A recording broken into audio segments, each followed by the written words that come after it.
Hello, my name is Dr. Diallo. I am an academic coach and a testing expert from study.com. I have over 25 years of teaching and testing experience and have taken multiple Praxis and FTCE assessments. Today, we'll be going over questions for the Praxis Special Education Assessment about teaching students with learning disabilities with testing code 5383. The assessment covers the topic of the foundations and professional responsibilities. Let's go ahead and take a look at problem number 1.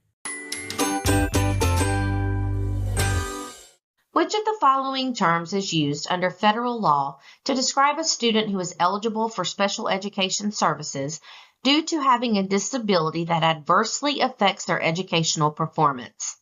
A, at-risk student. B, gifted and talented student. C, student with a specific learning disability. Or D, English language learner. Well, for A, an at-risk student, this term generally refers to students who are at risk of academic failure, but does not specifically denote eligibility for special education services. So this may not be the best answer. B, gifted and talented student, this term refers to students who demonstrate exceptional abilities or talents, not those who require special education services due to a disability. So that would not be the best answer. C, a student with a specific learning disability. This term is used under federal law to identify students eligible for special education services due to disabilities that impact their learning and academic performance. So this looks like it might be the best answer, but let's make sure we take a look at answer choice D as well. English language learner. This term refers to students who are learning English as an additional language, not specifically related to special education eligibility for disabilities. Therefore, the correct answer for this question is C, student with a specific learning disability. According to IDEA, which of the following most accurately defines a student with an emotional disturbance? A, a student who exhibits difficulty in maintaining satisfactory interpersonal relationships with peers and teachers over an extended period. B, a student who has a documented learning disability that impacts their reading and math skills. C, a student who has a condition that results in chronic physical pain and affects their school performance. Or D, a student who has a diagnosis of attention deficit hyperactivity disorder, ADHD, that impacts their classroom behavior. Noticing the key words, we are reflecting on IDEA.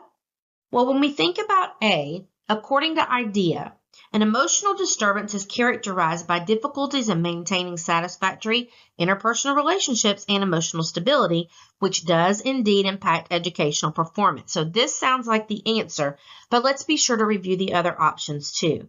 For B, a student who has a documented learning disability that impacts their reading and math skills. Well, a learning disability pertains to a specific learning disability, not an emotional disturbance. So this would not be the best answer choice. For C, a student who has a condition that results in chronic physical pain and affects their school performance.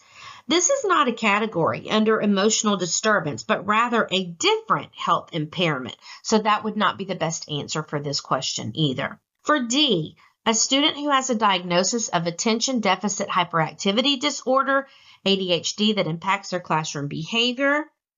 Well, while ADHD does indeed affect the behavior and their attention, it is classified differently than an emotional disturbance under IDEA. Therefore, A is the correct answer choice for this question.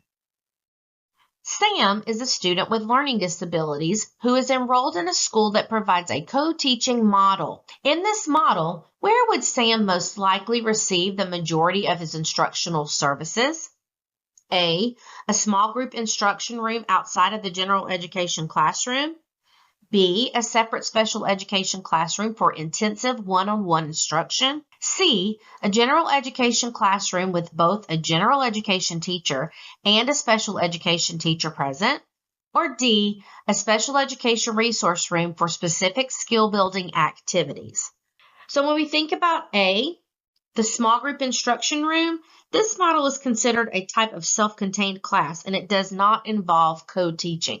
So A would not be the correct answer. B, a separate special education classroom. This type of classroom environment does not involve co-teaching, and the student remains in the same classroom all day. So this also would not be the best answer. For C, a general education classroom with both a general education teacher and a special education teacher present, this is indeed a co-teaching model. Students with IEPs would receive instruction within the general education classroom with the support of both a general education teacher and a special education teacher, which is promoting inclusion and collaboration. So C is probably going to be our best choice, but let's make sure we look at D as well. A special education resource room for skill building activities. Well, this model does not support co-teaching either. Therefore, C is definitely going to be the best answer choice. A general education classroom with both a general education teacher and a special education teacher present is a co-teaching model. Maria's parents are concerned that the school has overlooked her potential learning disability, which they believe has affected her educational progress. They are considering legal action to address their concerns. What is the most appropriate first step the school should take in response to the parents' concerns? A, implementing modifications such as extra time on tests and one-on-one support for Maria. B, conducting a formal individualized education program IEP meeting with the parents. C, initiating pre-referral interventions and documenting classroom observations of Maria. Or D, scheduling a meeting with the district's legal team to prepare for potential litigation. So for A, implementing modifications such as extra time on test and one-on-one support for Maria.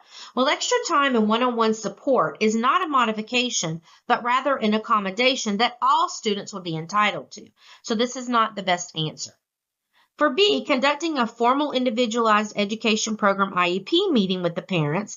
Well, before having an IEP meeting with parents, the teacher would need to select an intervention and then record the data collected to see if the intervention was successful before scheduling an IEP meeting. So that would not be the best answer choice.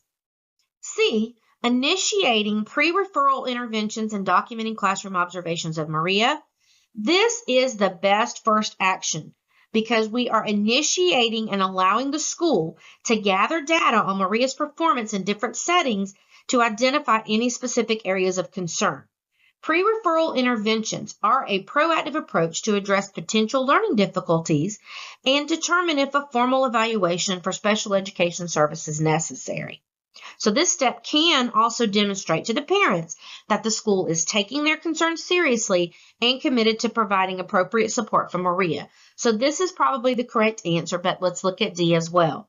Scheduling a meeting with the district's legal team to prepare for potential litigation. Well, district level meetings are generally steps you would take once everything else has been implemented and further help is needed. C is definitely going to be the best answer for the first step in the process. Well, I hope that you found that video to be informative and helpful. If so, be sure to check out more videos on this channel. Please remember to like and subscribe so you don't miss out on any more of our awesome content. You can also get a lot of help from our website at study.com. As a member, you can access short, targeted video lessons, extra study materials, personalized study plans, and hundreds of practice problems. Those who have studied using study.com in the past have over a 92% passing rate. Don't forget to tell us what you think and share your feedback about your experience. Wishing you all the very best of luck on your test. Good luck!